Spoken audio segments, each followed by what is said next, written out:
Hello friend, back to my channel Kabita lifestyle blog. তো এটা আগের দিন বিকেলের ভিডিও। আমি একটু পাম্পে গিয়েছিলাম, যেতে চাইনি। তো আমার দিদা আসলো বাড়িতে নিমন্ত্রণ করতে, যে গৃহপ্রবেশ আছে, নিমন্ত্রণ দিতে আসলো বললো কি চল তাহলে যাই, দোকানে যাবি তো বা বাপের বাড়ি যাবি তো চল। তা আমি বললাম তো যেতে তো চেয়েছিলাম, বৃষ্টির জন্য তো যাওয়ার ইচ্ছা ছিল না। তো তুমি যখন আসছো তাহলে চলো তোমার সাথেই যাই। তো আমার দিদার সাথে চলে আসলাম। তো প্রথমে আমি তো বাড়িতে ঢুকিনি, ডাইরেক্ট চলে গেছিলাম আমি পাম্পে। ব্যাংকে একটু কাজ ছিল, সেজন্য চলে গেছিলাম। তো যাওয়ার সময় মা বলেছিল চপ নিয়ে আসতে। আমি বললাম যদি কাজটা হয় তাহলে পরে অবশ্যই চপ নিয়ে আসবে। তো কাজটা হয়েছে, এই জন্য চপটা নিয়ে এসেছি। তো আসার পরে এদিকে ঠাকুমাকে দিলাম। আমার দিদা তো খায় না পেঁয়াজ রসুন, নিরামিষই খায়। তো দেখি আবার একটু পরে দেখি বোন আসলো আমার। তো যাই হোক, আমার বোনও চলে এসেছিলো। ও বলে বৃষ্টির জন্য টোটো পাচ্ছিল না বলে মাসি বাড়ি ঢুকেছে। ওই যে আমার বোন ভাগনাকে জল খাওয়াচ্ছে, চপ খাচ্ছে। তো যাই হোক, তারপরে ওই যে দেখো আমার হাজব্যান্ড সকাল সকাল 5:30টার দিকে চলে গেল হলো কামাখ্যাগুড়ি। কারণ আজকে ছিল আমার ছোটো মেসো শ্বশুর মারা গেছে, সবার ছোট আমার শাশুড়ি মায়ের 6 বোন। তো 6 নম্বর মাসিটারই স্বামী মারা গেছে। আজকে হলো মাঝমুখী ছিল। তো শ্রাদ্ধের দিন যেতে পারেনি, কারণ সেদিন হাটবার ছিল, দোকান বন্ধ করে তো রাখা যাওয়া সম্ভব না। যেহেতু একা কে যাবে, সেজন্য আজকে মাঝমুখীর দিন ও গেল। এদিকে দেখো মেয়ে ঘুম থেকে ওঠার পরে পাশের বাড়ি ভাস্তা দুধ দিয়ে রুটি নিয়ে এসেছে, সেটাই খাচ্ছে আর মুখ ভেজ করছে। কারণ খায় তো না, শুধু বেকার বেকার। ওকে খাওয়া দেখলে পরে ওর খাইতে হবে, তাই ও দিল একটু, কিন্তু আবার রিটার্ন করে দিচ্ছে সব কিছু। খাইনি, শুধু দুধটা একটু চুমুক দিয়ে খেলো।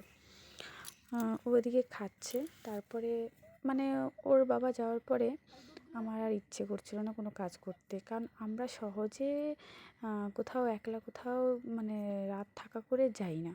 তো যাওয়ার পরে আমার ভালোই লাগছিল না, অনেকক্ষণ শুয়েছিলাম কাজ টাজ সেরে, বাইরের কাজগুলো সেরে, কিন্তু ঘরের কাজগুলো সারা হয়নি। কারণ মেয়ে ঘুমোচ্ছিল, মেয়ে তো পরে উঠেছে, অনেক পরে ওঠেনি, অন্য দিনের তুলনায় অনেক তাড়াতাড়ি উঠেছে। যাই হোক, আকাশটা আজকে ভালোই আছে, রোদ্র আছে, তাই ভাবলাম একটু ব্ল্যাঙ্কেটটা রোদ্রে দিয়ে দেবো। আগে 2 দিন রোদ বৃষ্টির জন্য ব্ল্যাঙ্কেটটা রোদ্রে দিতে পারিনি, আর আমার মেয়েও বিছানায় পেচ্ছাপ করে দিয়েছিল, যার জন্য মানে ব্ল্যাঙ্কেটটা দিয়ে একটু কেমন যেন একটা গন্ধ বেরিয়েছে, যেহেতু বড়। আর বৃষ্টি যেহেতু আমার হাতের, তো তোমরা তো জানোই আমার হাতের বুড়ো আঙুলে ব্যথা, এর জন্য মানে জামাকাপড় সেরকমভাবে ধুতেও পারছি না। তো একটু রোদ উঠুক আর হাতটা ভালো হোক পুরোপুরিভাবে, তখন ব্ল্যাঙ্কেটটা একদিন ধুয়ে দেবো। আর আমি এখন এত ভারী ভারী জিনিস ধুতেও পারি না, মেয়েকালে সব করেছি, এখন পারি না। যেহেতু সিজার করে না, ভয়ও লাগে, আমি অত রিস্ক নেই না। নিজের প্রাণটা আগে, আর নিজের শরীর বাঁচিয়েই কাজ করতে হয়, কারণ বিছানায় পড়ে থাকলে পরে কেউ করে না। কারণ আমার হাতের ব্যথা হয়েছে সমস্তটা, কিন্তু আমার নিজেই সামলাতে হচ্ছে। এদিকে শাশুড়ি মারও শরীর ভালো না, কিন্তু কে কারটা করবে, যার যারটা সেই করো। যাই হোক, আমি বিছানাটা ঠিক করে নিচ্ছি। বিছানাটাই হলো মেন ঘরের শোভা। বিছানা ঠিক না থাকলে মনে হয় কি কোনো কাজই সারা হয়নি। তো যাই হোক, আমি একটু ওই ট্রাঙ্কগুলো একটু ভালো করে ঝেড়ে ঠেড়ে নিচ্ছি, একটু মাকড়সার জালগুলো ফেলে ফেলে দিচ্ছি। তো এটাই হলো আমার দৈনন্দিন জীবনে সংসারের কাজ, তোমাদের সামনে তুলে ধরি।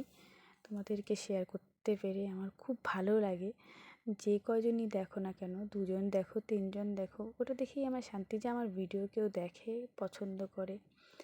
তো সবাই তো আর পট করে বড় হয়ে যায় না, তো আমিও ভাবছি তোমাদের মতো আস্তে আস্তে বড় হব।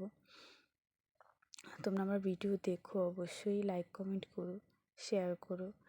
তো আমি তোমাদের সাথে কথা বলতে বলতে দেখো আমার ঘরটা ঝাড়ু দেওয়া হয়ে গেছে, এবং ঘরটাও মুছেও নিচ্ছি। আমার মতো করে কেউ ঘর মুছো নাকি, দেখো তো হাঁটু গেড়ে ঘর মুছানো। আমি আবার মানে বসে বসে ঘর ঝাড় দিতে বা মুছতে পারি না।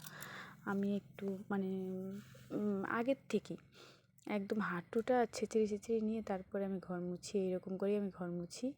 আর এই ন্যাকড়া দিয়েই আমি ঘর মুছি, আমি ওই লাঠি ঠাঠি দিয়ে ঘর মুছতে পারি না। যাই হোক, তোমাদের সাথে কথা বলতে বলতে আমার ঘরটাও মোছা হয়ে যাচ্ছে, মোছা হয়েও গেছে, কমপ্লিট হয়ে গেল। তো এইভাবে আমার পাশে থেকো, সাথে থেকো। দেখা হচ্ছে পরের ভিডিওতে।